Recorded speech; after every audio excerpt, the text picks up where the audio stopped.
कि जब आपका दुश्मन आपकी भाषा बोलने लगे तो बहुजन समाज के लोग अलर्ट हो जाओ।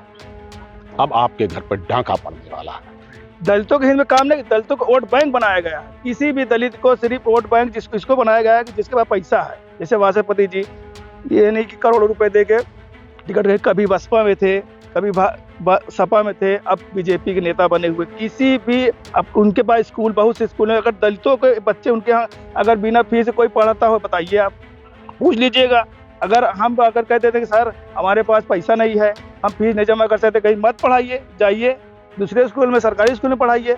लेकिन ये सब उनके अंदर सिर्फ उनके मनुवादी सोच व्यवस्था है उनके अंदर। हमारे दलितों के लिए कुछ नहीं। मतलब सरकार दलितों के लिए कुछ नहीं कर रही, कुछ नहीं, सिर्फ वोट बैंक बना कर रखी है। यानी दलितों के खिलाफ जितने काम कर सकते हैं, उस दल के साथ जब वो खड़े होकर की ये बात बोलते हैं तो बड़ी हंसी आती है, हंसी आती है।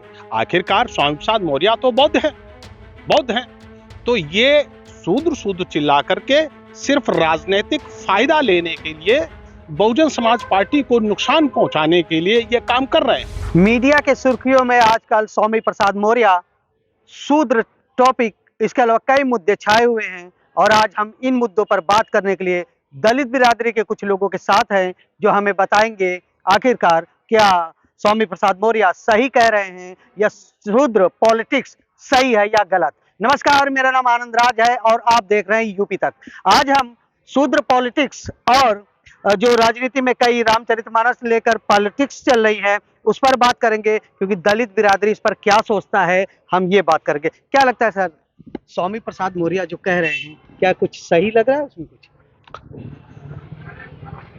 मौर्य जी आज से नहीं, जब वो बीएसपी में थे तब से ये बात कह रहे हैं, ये बिल्कुल सही है। लेकिन आज के दौर में जो लोग दलितों के मुखालफत करने वाले लोग हैं, अपने राज्य में जिन दलितों को जिन्होंने परेशान किया, उनके महापुरुषों को नाम मिटाने का काम किया, यानी दलितों के खिलाफ जितने काम कर सकते हैं, उस दल के साथ जब वो खड़े होकर की ये बात बोलते हैं तो बड़ी हंसी आती है, हंसी आती है। आखिरकार स्वामी प्रसाद मौर्य तो बौद्ध हैं, तो ये शूद्र चिल्ला करके सिर्फ राजनीतिक फायदा लेने के लिए, बहुजन समाज पार्टी को नुकसान पहुंचाने के लिए ये काम कर रहे हैं।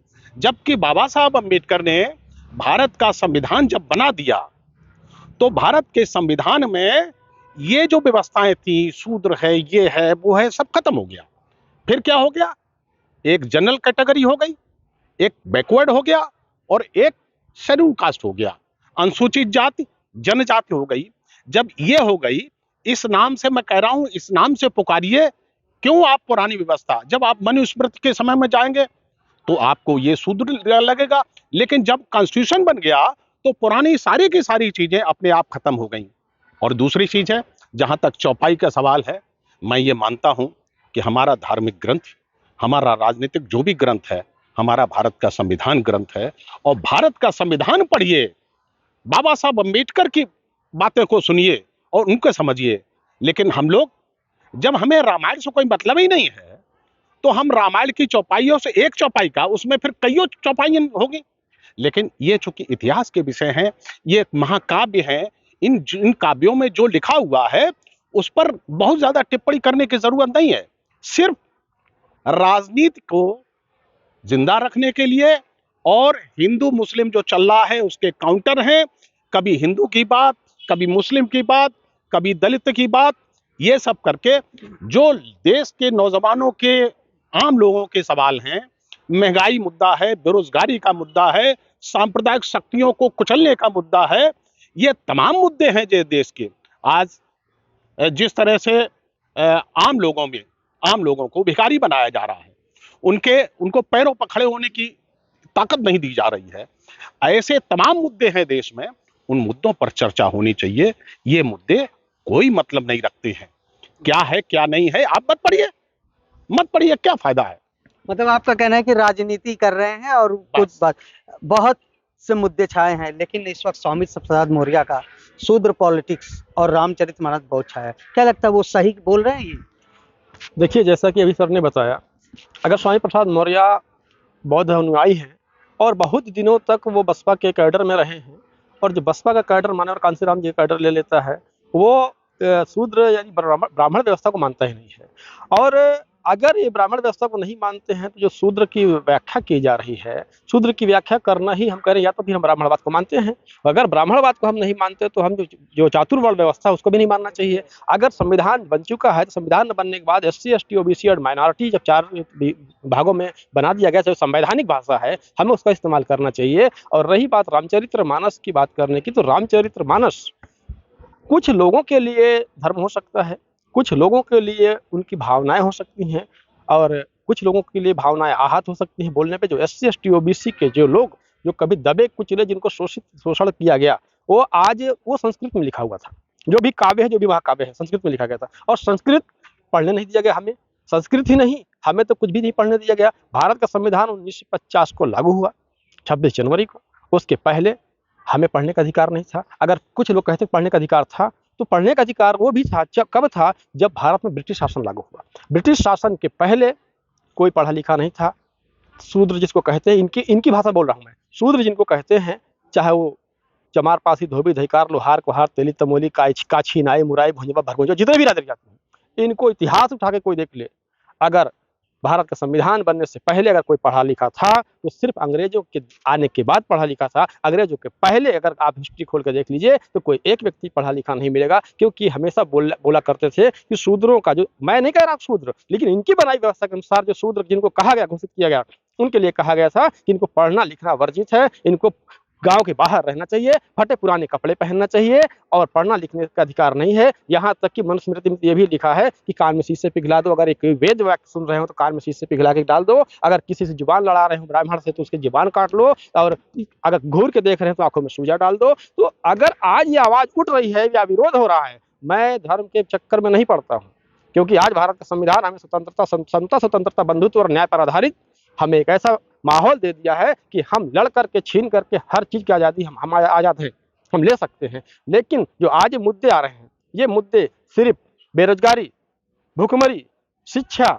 स्वास्थ्य, इन सब मुद्दों को दबाने के लिए भाजपा और भाजपा के द्वारा जो लाई गोदी मीडिया है, ये लगातार इन मुद्दों को इसलिए उछाल रही है, जानबूझकर ये भाजपा उठा रही है, क्योंकि इतना बड़ा मुद्दा नहीं है। अगर मुद्दा है तो आप जो कोरोना आया, इतने लोग मरे, अभी डेंगू से कितने लोग मरे, देश कितने कर्जे में जा रहा है। GDP आपको पता है भाई साहब, GDP जब भारत में सम्राट अशोक का शासनकाल हुआ करता था 35+ हुआ करती थी, भारत सोने का चिड़िया हुआ करता था, हम विश्व गुरु कहलाते थे। लेकिन आज हमारा देश एक एक बच्चा अमेरिकी डॉलर का कर्जदार है, -27 में GDP चल रही है। इस पे भारत सरकार, इस पे, और जो मीडिया है, मीडिया इस पे डिबेट क्यों नहीं चला रही है? ये सिर्फ और सिर्फ पूरे देश को गुमराह करने के लिए इस तरीके से बातें हो रही हैं। इसलिए मैं अगर बात करूं तो जरूरत है अगर आज किसी मुद्दे की, देश में स्वास्थ्य, शिक्षा, रोजगार की, और इसके अलावा कुछ नहीं। अगर ये जो बातें हो रही हैं ये सिर्फ बेमतलब की बातें हैं, इससे हमें कोई सरोकार नहीं है। मतलब इनके अनुसार भी बेरोजगारी मुद्दा बहुत बड़ा रहा। क्या लगता है, जिस तरह से केशव और स्वामी प्रसाद मौर्य लगातार एक दूसरे पे हमलावर हैं, आपके हिसाब से कौन बेस्ट नेता लगता है आपको? हमको तो स्वामी प्रसाद मौर्य बेस्ट लगते हैं, क्योंकि वो शूद्रों की बात कर रहे हैं। हम लोग शूद्र हैं, हम पाही समाज से हैं। अच्छा, हम लोग को पढ़ने लिखने कहीं भी किसी भी स्कूल में हमारे बच्चे चाहे इतना अच्छा पढ़ाई करें, उनको अच्छा नंबर कभी नहीं दिया जाएगा, क्योंकि हम शूद्र हैं। हमको आगे पढ़ने का अधिकार नहीं है। भले भी आज गवर्नमेंट भाजपा की है, स्वामी ये का नाम से विनोद सोनकर सांसद हैं, और निर्मला पासवान जी हैं, पाही समाज के हैं, सुरेंद्र चौधरी धोबी समाज के हैं, और वाचस्पति पाही समाज के हैं। ये दलितों का एक भी काम नहीं कर सकते, क्योंकि इनको वोट बैंक बना के रखा गया है। लेकिन सरकार तो कह रही है दलितों के हित में हम काम कर रहे हैं। दलितों के हित में काम नहीं, दलितों को वोट बैंक बनाया गया है। किसी भी दलित को सिर्फ वोट बैंक इसको बनाया गया है कि जिसके पास पैसा है। जैसे वाचस्पति जी, ये नहीं कि करोड़ों रुपए दे के टिकट गए, कभी बसपा में थे, कभी सपा में थे, अब बीजेपी के नेता बने हुए। किसी भी, अब उनके पास स्कूल, बहुत से स्कूल है, अगर दलितों के बच्चे उनके यहाँ अगर बिना फीस कोई पढ़ाता हो, बताइए, आप पूछ लीजिएगा। अगर कह देते कि सर हमारे पास पैसा नहीं है, हम फीस नहीं जमा कर सकते, कहीं मत पढ़ाइए, जाइए दूसरे स्कूल में, सरकारी स्कूल में पढ़ाइए। लेकिन ये सब उनके अंदर सिर्फ उनके मनुवादी सोच व्यवस्था है उनके अंदर। हमारे दलितों के लिए कुछ नहीं है। मतलब सरकार दलितों के लिए कुछ नहीं कर रही है। कुछ नहीं, सिर्फ वोट बैंक बना के रखी हुई है। अच्छा, आपको क्या लगता है अखिलेश शूद्र पॉलिटिक्स कर रहे हैं, कुछ उसमें हित नजर आता है दलितों को? जी बिल्कुल हित नज़र आता है। आज देखते हैं भाजपा सरकार जो है लगभग दलितों के साथ और पिछड़ों के साथ इतना शोषण हो रहा है और जातिवाद चरम सीमा पे है। वो लोग देख रहे हैं कि आज जो है वो चार मतलब जबरन मतलब आज देश जो है संविधान में चल रहा है, लेकिन वो संविधान को हटाकर वो कहीं न कहीं सनातन धर्म को मतलब लागू करना चाह रहे हैं। लेकिन अगर आज सनातन धर्म पे वो मतलब लागू करना चाह रहे हैं, अगर उस और हम लोगों को अगर सनातन धर्म की बात करा जाए तो आज SC ST OBC को टोटली देखा जाए सनातन धर्म या हिंदू राष्ट्र जो बनाने की बात कर रहे हैं उसमें लगभग देखा जाए तो हम लोगों का अनिहित है। अब अगर राज अखिलेश या स्वामी प्रसाद मौर्य अगर हम उस पे अगर बोल रहे हैं, हमारे लिए आवाज उठा रहे हैं SC ST OBC के लिए, तो हम मानते हैं कि हमारे लिए वो सही बोल रहे हैं हमारे लिए। मतलब आपके हिसाब से केशव और स्वामी प्रसाद मौर्य में कौन अच्छा है? जी स्वामी प्रसाद मौर्य, क्योंकि वो आज दलितों की और पिछड़ों की हित की बात कर रहे हैं। आज वो जो रामचरितमानस में पता नहीं कितनी चौपाइयाँ आज SC ST OBC महिलाओं या उनके प्रति अभद्रता के मतलब लिखा हुआ है, मतलब अपशब्द लिखा हुआ है, आज उसको हटाने की बात कर रहे हैं तो वो गलत नहीं है। अगर वो लिख कर अगर आज वो उसको सही बता रहे हैं, अगर वो स्वामी प्रसाद मौर्य उसको गलत बताकर हटवा रहे हैं तो वो गलत नहीं। अगर वो लिख सकते हैं तो क्या हटा नहीं सकते? लेकिन हटाने की तो बात उन्होंने क्या लिखा, अगर हटाने को, लेकिन हटाने की बात करने के बाद उन्होंने इतना देख लीजिए पूरे प्रदेश में आज कई राज्यों में वो बहुत ज्यादा उछाला जा रहा है। उधर क्या मतलब कि उनका कहना है कि वो जो गाली लिखा गया है कई जगह रामचरितमानस में वो सही लिखा हुआ है। मतलब सही लिखा हुआ। क्या लगता है भैया, रामचरितमानस को लेकर स्वामी प्रसाद मौर्य बहुत बोल रहे हैं जी। मतलब आपके हिसाब से सही है कि वो हटाया जाना चाहिए? समर्थन में आप उसके क्या कहेंगे? नहीं, हमारे हिसाब से जो स्वामी प्रसाद मौर्य बोल रहे हैं वो सही है।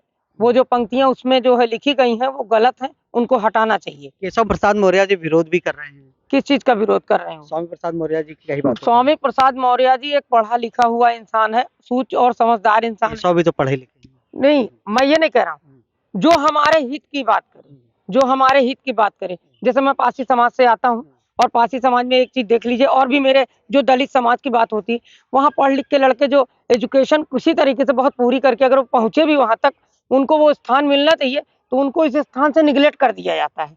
ये किसकी वजह? ये सब मनवादी सोच की वजह से है। और आज मनवादी सोच जो इतनी हावी है उसका खामियाजा दलित समाज भुगत रहा है। मतलब आप सही मानते? क्या लगता है जो जितनी पॉलिटिक्स है अब सही दिशा में जा रही है या कुछ और दिशा में है? जी। क्या लगता है, सही दिशा में जा रही है या कुछ गलत नहीं, है? ये मैं आज से नहीं, पहले भी मैं कह चुका हूं, इस देश में जब सही दिशा में काम करने वाले पॉलिटिक्स के लोग आगे बढ़ेंगे तो बीच में कुछ ऐसे लोग टपकेंगे जो उस दिशा को बदलेंगे, और आज यही हो रहा है। हम लोग ये कहा करते हैं कि चमचा युग। इधर जब बहुजन समाज पार्टी के लोगों ने और इस समाज में सबसे गए बीते लोगों ने अपनी राजनीतिक सत्ता बढ़ानी शुरू हुई, बनानी शुरू हुई, वैसे ही जो व्यवस्था को लागू रखना चाहते हैं पुरानी, जिसको सनातनी कहते हैं, इस व्यवस्था को लागू करना चाहते हैं, वो लोग वो भाषा बोलने लगे जो दलितों की भाषा थी, अनुसूचित जात के लोगों की भाषा थी। क्या बोलने लगे? अब उनको याद आने लगी, जब सपा की गवर्नमेंट थी तो मैं आपको बताऊं कि शेड्यूल कास्ट के लोगों का रिजर्वेशन, प्रमोशन में रिजर्वेशन का मुद्दा था, सबसे पहले सपा की सरकार में खत्म किया गया। मुलायम सिंह, मरहूम मुलायम सिंह ये संसद में थे, इन्होंने उस बिल को फड़वाया और दलित समाज के जो महापुरुष थे उनके नाम पे बने हुए जिले इन्होंने खत्म किए। अभी अगर चले जाइए कौशाम्बी में, सावित्रीबाई फूले, इनका भी नाम का विद्यालय था, उसको बदल दिया गया, और तमाम चीजें इन्होंने ऐसे की जिसके प्रमोशन में रिजर्वेशन के साथ साथ जो शेड्यूल कास्ट को ठेकों में रिजर्वेशन मिला था, उस रिजर्वेशन को इसी सरकार ने खत्म किया। तब इनको शूद्र और दलित याद नहीं आते थे। अब आप सोचिए, चौपाई में संशोधन हो या न हो, किसको फर्क पड़ता है? ये मुद्दा ही नहीं है, ये मुद्दा ही नहीं है। ये खाम खा का मुद्दा चलाया एक तरफ, और सारे लोगों की निगाह जो बढ़ता हुआ बहुजन समाज है इसकी ताकत को कम करने की इच्छा है। इसीलिए ऐसे मुद्दे उछाल करके, ये मुद्दे नहीं है, हम ये कहते हैं कि जो चमचा है, चमचा किसी के दूसरे हाथ में नहीं रहना चाहिए। चमचा जब भी किसी दूसरे के हाथ में रहेगा तो आपको परोसने वक्त अन्याय होगा, वो आपको रसा टपकाएगा, मीट की बात होगी छिछड़ा देगा। लेकिन वो चमचा अगर आपके हाथ में होगा तो हम यहाँ पर सत्ता ये कह रहे हैं कि दलित शोषित समाज के हाथ में सरकार होनी चाहिए, सत्ता होनी चाहिए। और ये लोग क्या कहते हैं, सामाजिक न्याय। आप जानते हैं सामाजिक न्याय, सामाजिक न्याय का मतलब है कि जो व्यवस्था चल रही है उसमें मेरी भी हिस्सेदारी होनी चाहिए। तो क्या आप बताइए, कांग्रेस में हिस्सेदारी नहीं थी क्या? हर पार्टियों ने हिस्सेदारी दी है। सामाजिक न्याय की बात ही नहीं है, सामाजिक परिवर्तन। और जब जब सामाजिक परिवर्तन की बात आएगी, कभी सांप्रदायिक मुद्दे छेड़े जाएंगे, कभी दलितों के मुद्दे छेड़े जाएंगे, और वो लोग कह रहे हैं जो लोग खुद दुश्मन हुआ करते थे। याद रखिएगा, मान्यवर कांशीराम साहब कहा करते थे कि जब आपका दुश्मन आपकी भाषा बोलने लगे तो बहुजन समाज के लोग अलर्ट हो जाओ, अब आपके घर पर डांका पड़ने वाला है। और मुझे लगता है यही चीजें हो रही हैं कि आपकी भाषा अब दूसरे लोग बोलने लगे हैं, चाहे मुलायम सिंह के बेटे अखिलेश हो या फिर भाजपा हो। ये सारी की सारी चीजें हैं। इन लोगों ने, अरे मैं साफ साफ कहता हूं कि मुलायम और अखिलेश दोनों आ रहे जी, हैं, हमको अलग कहेंगे। यही वजह है मतलब कि बांटी हुई राजनीति पॉलिटिक्स पूरी तरीके से वही है। एक छोटी सी चीजें है कि जो शूद्र राजनीति और रामचरितमानस का मुद्दा है, दलितों को ये लग रहा है इसी बहाने दलितों को ठगा जा रहा है। हालांकि दलित बिरादरी अब अलर्ट है, इनका कहना है ये मुद्दों की बात नहीं करते, अब राजनीति की बात करके हम लोगों को बरगलाने की कोशिश कर रहे हैं। आनंद राज, यूपी तक, प्रयागराज।